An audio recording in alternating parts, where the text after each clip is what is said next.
Une nouvelle fois, la présidente et sa minorité présidentielle avaient transgressé les règles et usages de l'Assemblée nationale. Vous n'avez pas consulté le président de la Commission des finances. Vous avez fait fi de l'accord de ce même président qui a accepté cette PPL retraite et vous avez rejeté des amendements habituellement recevables.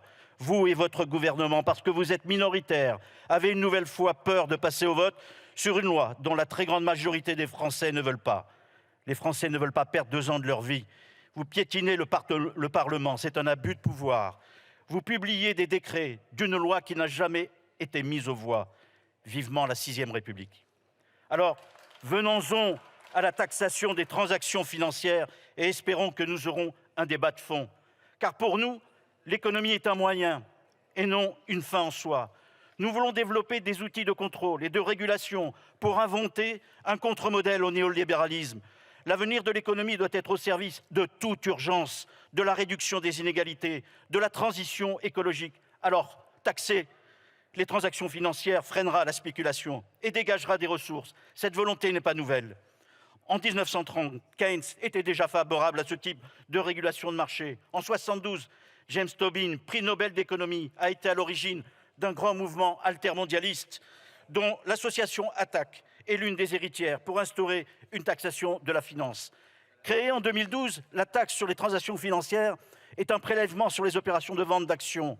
Elle concerne toutes les entreprises dont le siège social se situe en France et dont la capitalisation boursière excède le milliard d'euros. Depuis 2017, son taux de prélèvement est de 0,3. Dans l'esprit, elle a 2 objectifs. Limiter la spéculation outrancière d'abord. En ce qui concerne par exemple les cours de céréales, pour les gros négociants, c'est le jackpot. En 2022, elle compterait pour 40% de la hausse des prix en matières premières, nourrissant l'inflation que nous connaissons. Elle sert aussi à augmenter les moyens de financement de l'État afin d'amender un budget national essoré par les cadeaux fiscaux aux plus riches. ATTAC évalue les recettes d'une taxe potentielle élargie à hauteur de 10 milliards. Les estimations appliquées aux pays du G20 rapporteraient entre 156 et 260 milliards. L'enjeu de ce texte est d'agir sur des formes les plus pernicieuses du marché financier, les échanges intrajournaliers. Les traders achètent et vendent des titres dans l'espoir de faire un profit substantiel dans un court laps de temps, adossé à un outil informatique automatisé, le trading à haute fréquence.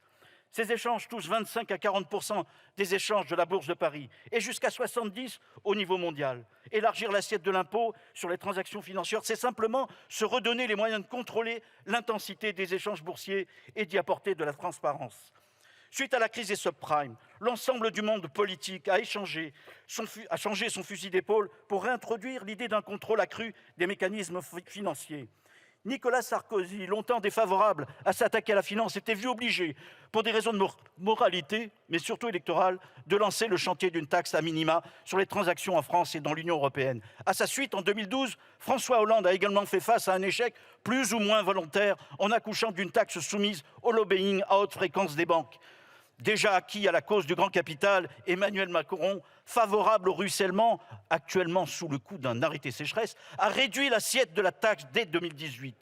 Leurs responsabilités collectives sont lourdes dans l'embourrement des négociations de ce mécanisme au niveau européen, que ce soit en 2013 ou en 2020.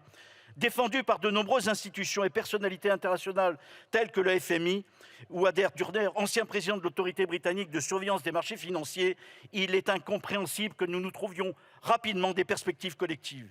Faute de contrôle sur les marchés, nous sommes à la merci de petits et gros krachs boursiers. Il nous faut donc retrouver de la souveraineté politique dans la stratégie financière. Lors de la crise Covid, alors que le reste de l'économie s'effondrait, générant une volatilité sur les marchés financiers et une hausse des volumes de transactions, son rendement a presque doublé entre janvier et août 2020. La TTF a été conçue pour corriger l'ampleur des inégalités dues à la mondialisation. Elle est indolore pour les ménages et les entreprises, car elle ne touche pas à l'économie réelle. Elle rapporte environ 2,2 milliards et son bilan a doublé depuis 2019, révélant son potentiel sans bouleversement majeur de la Bourse de Paris. Oui, nous sommes favorables à cette proposition de loi dont nous partageons les objectifs afin de reconnecter la finance avec l'intérêt général. Merci.